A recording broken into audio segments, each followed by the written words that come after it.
स्वभाव और सब जीवन की आत्मा देखे एक समान। जो पूरी सृष्टि में सभी 84 लाख योनियों के जीवों में जब एक समान की चेतना देख लेता है, एक समान वो आत्मा को देख लेता है, वो समदर्शी है, वो मानव है। और नहीं तो बाकी वो दानव, और दानव है तो उसको ये संसार में शांति नहीं प्राप्त हो सकती। इसलिए जीव को कभी मारने का कोशिश मत करना, दया कर। जीव दया कर रखिए, जीव पर दया कर। सबका एक ही प्राण है, आपकी और उसके प्राण में कभी दया नहीं। कभी उसमें भी आप जन्म लिए हैं, वो अभी आपका बेटा बेटी है, आपको पता नहीं है। आपने सतयुग से जन्म लेते आया है, आपको जन्म के बारे में पता नहीं है कि अगला जन्म मेरा क्या था। शायद कहे मरा है, मर जाओगे। ये जीव जानता क्या है? ये कुछ भी नहीं जानता, लेकिन इसको अभिमान है। ये जानना नहीं चाहता, दूसरे का सम्मान नहीं करना चाहता, इसलिए अपने से बड़ों का आदर करो, सम्मान करो।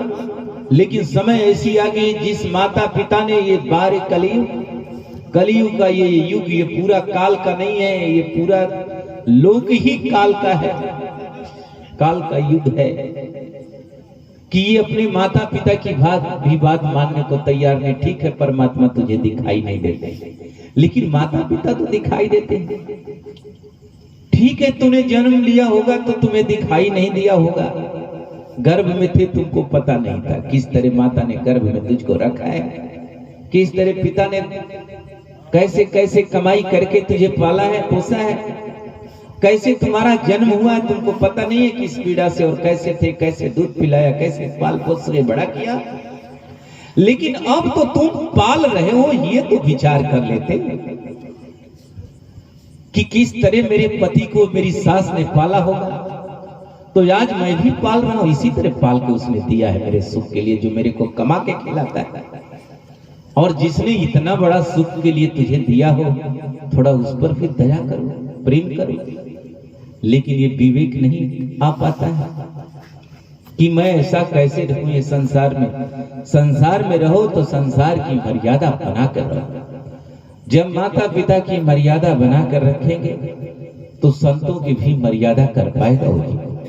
आज जो अपने माता पिता का ही पैर न छुआ रहेगा तो संत का क्या छुएगा? कहे हम अपने माँ बाप का कभी गोड़ नहीं पड़े, साधु महात्मा को क्या जानते हैं? तो क्या जानते हो तो तुझे भी परमात्मा क्या जानते हैं। चले जाओ 84 में, आराम करो, मछली बन जाओ, भुजा जाओ। तुझे क्या जाने, तुझे भी कोई जानने वाला नहीं है। अरे तुम जानते ही क्या हो? ये जानता जीव कुछ नहीं। अगर जान जाता तो इसके अंदर शीतलता आ जाती, और जब शीतलता आ जाती तो इसके अंदर परमानंद आ जाता। यही ज्ञान से सुख है। बिना ज्ञान का इसको सुख शांति प्राप्त होने वाली नहीं है। ज्ञान ही मिलेगा तो ये शांति की तरफ जाएगा, भक्ति की तरफ जाएगा। नहीं तो संसार में इसे काम क्रोध लोभ मोह लूट खसोट लगा रहेगा, बेईमानी शैतानी लगी रहेगी। इसे ये पता नहीं है भाई की ही बेईमानी जमीन कर लेता है। ये नहीं विचार करता है कि एक ही माँ बाप के गर्भ से हम बाहर आए हैं, भाई भाई। ये बेईमानी करने पाकिस्तान नहीं जाता है, अपने भाई का बेईमानी करेगा, अपने पड़ोस का बेईमानी करेगा, अपने गांव के लोगों का करेगा, अपने रिश्तेदार का करेगा। पैसा लेगा देवे नहीं करेगा, कहेगा मैं जानता ही नहीं हूं। अपने लोगों का बेईमानी करता है, लोभ करता है। पाकिस्तान नहीं जाएगा, अमेरिका नहीं जाएगा, चोरी बेईमानी। और आग लगती है तो पड़ोसी इसका बुताएगा। अगर ये मारता रहेगा इसको कोई, तो इसका भाई ये तो लाठी लेके जाएगा। आग लगेगी तो पड़ोसी बुताएगा। घर में दुख में पड़ेगा तो इसको घर परिवार वाले ही काम आएंगे, रिश्तेदार वाले ही आकर के कुछ पैसा देंगे, तो इसका दवा इलाज होगा। उस समय तो बुद्धि इसकी ठीक रहेगी, ठीक हो जाएगा तो फिर ऐठेगा। ये मानो ऐसा इसका विचार है। ये क्या है? ये अज्ञानता, और ये अज्ञानता ही इसकी दुख का जड़। इसलिए संतों को बुलाने पर हमारे कर बिन सत्संग विवेक न होई। बिना सत्संग का विवेक नहीं होगा। हरि कृपा बिन सुलभ, बिना परमात्मा का ये ज्ञान और विचार सद्बुद्धि सुलभ होने वाली नहीं है। परमात्मा संत आ जाते हैं तो परमात्मा का वास हो जाता है, परमात्मा का वास हो जाता है तो आपका संस्कार उच्च हो जाता है, तो घर नहीं महल बन जाएगी, आपके बेटा बेटी की नौकरी लग जाएगी। संतों का सत्संग कराते रहें घर में तो आपके घर में कोई विपदा नहीं होगी। अगर संतों से लगाव रखेंगे, संगत से गुड़ आता है, संगत से गुड़ जाए। संतों की संगत परमात्मा की संगत है। संतों में त्याग, संतों में भक्ति, वो परमात्मा को जानते हैं। उनके पास रहेंगे तो आप में त्याग बना रहेगा, कर्म सही रखेगा, धर्म सही रहेगा। जिसका कर्म सही है, धर्म सही है, उसको धन संपत्ति और सुख की कमी कोई दिक्कत नहीं है। सुख दो ही जगह है, या सुख हरि भजन में, या सुख संतों माही। सुख दो ही जगह है बंधुओं, कहां? संतों में और दूसरे परमात्मा की भजन में। लेकिन ये दोनों जगह से दूर रहना चाहता है। साधु महात्मा के जगह तो बड़ा मुश्किल से जाता है, अब बड़ा मुश्किल से संत को, इस गांव में बहुत कम ही लोग हैं जो कि गृह प्रवेश में बुलाते हैं। आज एक गृह प्रवेश में न बुलाते तो आपकी शांति के यहाँ पूरे ये जो आज उन्होंने बुलाया है हीरालाल मेवाड़ा और इनके जो बहादुर जी मेवाड़ा और दिनेश जी मेवाड़ा आज बुलाए, रिश्तेदार को भी बुलाया है, संतों की भी बुलाया है, ये भक्त गायन को भी बुलाया है। संतों को बुला के चौका आरती भी करवा रहा है, सबका दुख भी भगा रहा है, ज्ञान देकर सबके अंदर शीतल प्रदान कर रहा है। यदि आपको सीधा सीधा गृह प्रवेश करा देता, पंडित ब्राह्मण को बुला के अंगलम मंगलम सब कुछ कर देता और आपको खिला पिला देता, आप घरे चले जाते, क्या मिलता? ज्यादा खा लेते, पेट में गैस बनता, ज्ञान नहीं सुनते, अनाप शनाप भगते जाते। अभी तो मैंने आया तो मैंने सोचा कि बीड़ी फक फक मार रहे हैं, तो ट्रेन जा रही है, मैंने कहा कहाँ लगा दिए, इधर से सुख थोड़ा उधर ले चल, तो उधर जा रहे हैं तो उधर भी फक फक चल रहा है। हाँ, अभी सत्संग चल रहा है, इसमें भी कितने फक फक मार रहे हैं। हमारे को बर्दाश्त नहीं हो रहा, वो मुख से धुआं खींच रहे हैं, नाक से फेंक रहे हैं। बड़े कलाकार हैं, ऐसे कलाकारों को तो इनाम देना चाहिए, लेकिन क्या करें बेचारे, बीड़ी पीने को भी पैसा नहीं पाते। और माचिस कहाँ मांगते हैं? पड़ोस में, भैया माचिस रखे हो? कभी कभी कुटिया पर भी कुछ आ जाते हैं माचिस मांगना, तो कुछ लोग तो बीड़ी पिया करते थे, लेकिन अब कहते हैं कि अब तो माचिसे पता नहीं रहती है कहाँ रहता है, बीड़ी पीना बंद करवा दे। मैंने कहा बीड़ी मत पीना आश्रम में, जिसको बीड़ी पीना है वो घरे जाके पिए, यहाँ आके आश्रम पर बीड़ी नहीं चलेगी, तंबाकू चलेगी।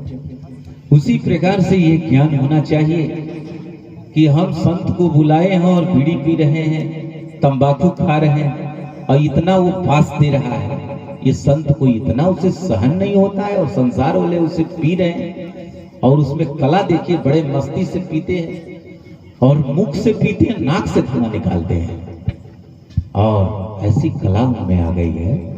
और कला में उनको बड़ा करो, लेकिन अंदर कहाँ जाकर के करता है, फेफड़ा खराब कर देगा, कैंसर बना देगा, उसकी कोई गम नहीं हो, माँ बाप का पैसा लगेगा, इनका क्या लगने वाला है। बीड़ी पीने वाले, हमेशा तंबाकू खाने वाले, कितना वो बड़ा रहेगा, मांग के ही खाएगा।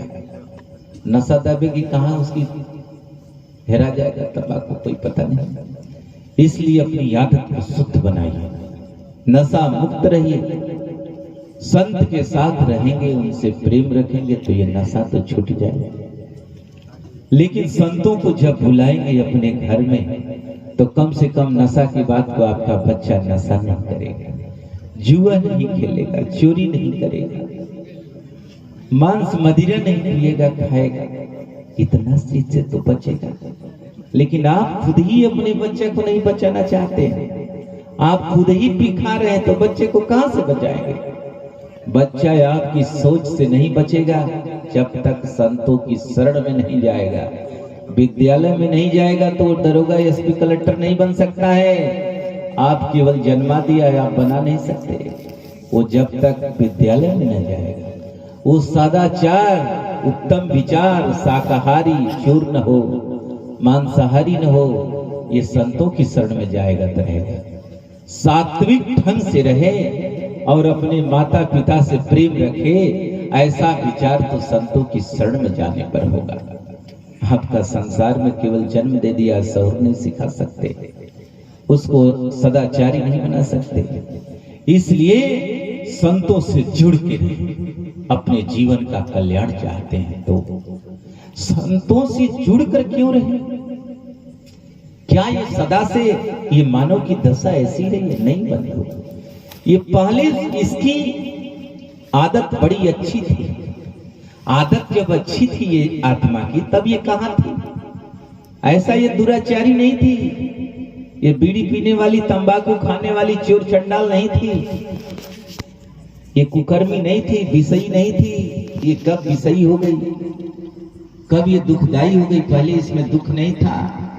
ये अमर थी, ये मरने जन्मने वाली नहीं थी, ये रोगी नहीं थी, भोगी नहीं थी, ये सदा जोगी रही है।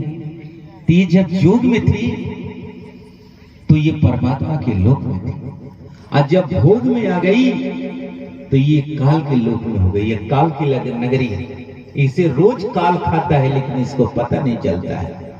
ये कब भूल हुई? जब ये भूल हुई, भूलने से पहले ये परमात्मा के लोक में रही। इस बात को जान लेना है कि भक्ति क्यों करना है। ये मानव अनादि नहीं है, अनादि काल से मानव नहीं, ये सृष्टि भी अनादि नहीं है, न आप अनादि हैं। ये सृष्टि की भी याद है। अनादि माने जिसका आदि अंत नहीं, और आदि का मतलब जिसका याद हुआ है, जिसकी उत्पत्ति हुई है, उसका अंत निश्चित है। जिसका याद है उसका अंत निश्चित है। तो हम भक्ति क्यों करें? प्रश्न बड़ा जबरदस्त है कि हम भक्ति क्यों करें? आप भक्ति इसलिए करेंगे कि आप परमात्मा के लोक में थे, अज्ञानता में चले आए हैं। जैसे आपने भूल करके किसी को गाली दे दिया, किसी को मार दिया, अब आप पर दुख पड़ रहा है। आपने किसी संत को सता दिया तो आप पर विपत्ति आ गई है, अब दुख पड़ा है तो माफी मांगना पड़ता है। उसी प्रकार से आपकी अज्ञानता के कारण ये भूल हो गई है। उस परमात्मा को ये भूल गए। सबसे पहले भूलने वाला कौन थे? ये सृष्टि की उत्पत्ति हुई है, आपका भी जन्म हुआ है, आपके माता पिता का भी जन्म हुआ है।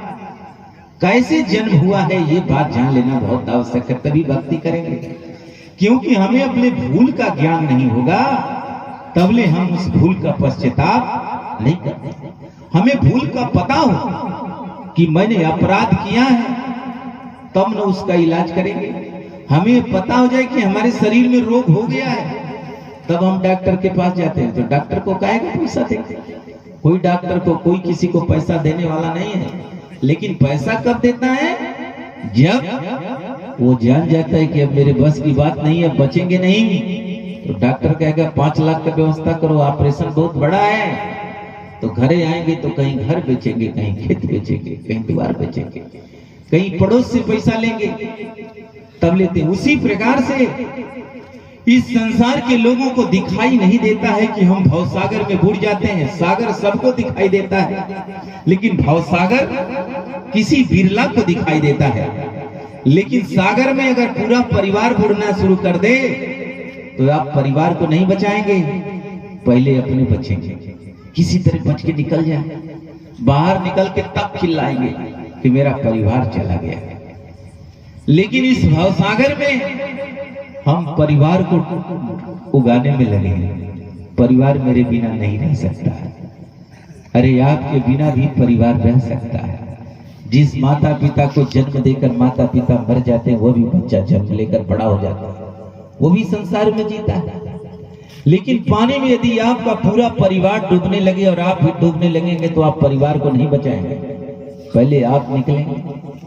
उसी प्रकार से इस भवसागर में जिसको ज्ञान हो जाता है, पहले वो निकलने की कोशिश करता है और निकल करके तब अपने परिवार को निकालता है।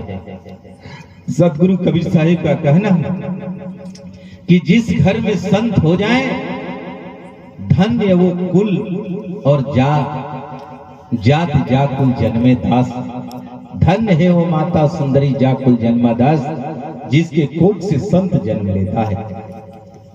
उस घर में 7 पीढ़ी बाद और 7 पीढ़ी पहले सब तरनतार हो जाता है एक संत के जन्म लेने से। लेकिन कोई इस संसार में बेटा जन्माना चाहता है, 4 नहीं, 5 नहीं, 6, 8 जन्म ले ले, लेकिन सबको अधिकारी बना देगा, सबको किसान बना देगा, लेकिन साधु एक को भी नहीं बनाएगा। क्योंकि साधु एक घर में बन जाए तो 7 पीढ़ी तारता है, और 7 पीढ़ी बाद 7 पीढ़ी पहले दोनों को तार देता है, 14 पीढ़ी का कल्याण हो जाता है। कोई धरती पर संत को जन्माना नहीं चाहता है। संत तो अपने भाग से जन्म लेता है। कहे चलती चक्की देख के दिया कबीरा रो, 2 पाटन के बीच में साबित बचाना हो। ये 2 चक्की है जो आटा पीसने वाली, पहले की चक्की अभी की भी चक्की है, अब इसमें बंद है, पहले खुला थी। कि 2 पाटन हुआ करता था पत्थर का, और उसमें गेहूं डाला जाता था तो एक भी गेहूं बचता नहीं था। लेकिन जो कील में फंस जाए, जो कील में फंस जाता था वही बच पाता था। उसी प्रकार से इस संसार में जो गुरु की शरण में पड़ जाता है वही भव सागर से बच पाता है, वरना ये संसार पूरा भव सागर में चला जाता है, जन्म मरण में चला जाता है। इस जन्म मरण से वही मुक्त हो पाता है जिसको गुरु की शरण मिल जाए, जिसको कील मिल जाए। अन्यथा जन्म मरण के बीच में कोई साबित बचने वाला नहीं है, सभी मरेंगे। और जब गुरु की शरण मिल जाता है तो उसे अच्छी करनी मिल जाती है। जब हमें आया जगत में जगत हंसे रोए, हम ऐसी करनी कर चले कि हम हंसे जग रोए। तो ऐसी करनी उसको मिल जाती है। वो करनी कौन है? वो भक्ति है उस परमात्मा की। भक्ति और सुमिरन करके संसार के भवसागर से वो पार हो जाता है, फिर उसको जन्म मरण नहीं होता है। आप विचार करिए, आपके बस में कुछ भी नहीं है तो क्या किसी कुत्ता के गर्भ में जाने से रोक पाएंगे? नहीं रोक पाएंगे। आपके बस में कुछ नहीं है, तो इसलिए मानना चाहिए गुरुओं की बात, संतों की बात। इतने बड़े रिश्तेदार आए हैं पूरे, लेकिन कोई आपके हित की बात नहीं कर रहा है, आपकी आत्म कल्याण की बात नहीं कर रहा है, परमात्मा की बात नहीं कर रहा है। कोई 2-4 को मिलके उधर बात कर रहे हैं, अपने घर का, परिवार का, विकास का, विनाश का सब बात कर रहे हैं। विकास विनाश सब की बात किए होंगे। बीड़ी पी रहे हैं, तंबाकू खा रहे हैं, गृह प्रवेश है, गृह प्रवेश में आए हैं। गृह प्रवेश क्या है ये पता नहीं। गृह प्रवेश बस फैक्शन में आए हैं, एक्शन लेकर के फैक्शन में आ गए, बात विचार दूसरा। लेकिन इसीलिए सदगुरु कबीर साहब का संत सगा और गुरु सगा, और सगा सतनाम कहें साहिब ये जीव का 3 ठौर विश्राम। सदगुरु कबीर साहब ने कहा तुम्हारा 3 ठौर विश्राम है, 3 के अतिरिक्त कोई नहीं है। क्योंकि आज जितने रिश्तेदार आए हैं, लेकिन आपके कल्याण की बात नहीं कहे हैं, आपकी भक्ति करने नहीं कहे होंगे कि भक्ति करिए, घर बना लिए अच्छा है, इस घर में रह करके शांति पूर्वक भजन करिए, उस परमात्मा की दृष्टि होगा, ये घर से और आपकी महल बन जाएगी। लेकिन अगर परेशान होंगे तो ये जिंदगी भी चल जाएगी और आपके बाद एक घर भी चल जाएगा और जाएगा। ये कुछ ही संसार में बचने वाला नहीं है, सब जाएगा।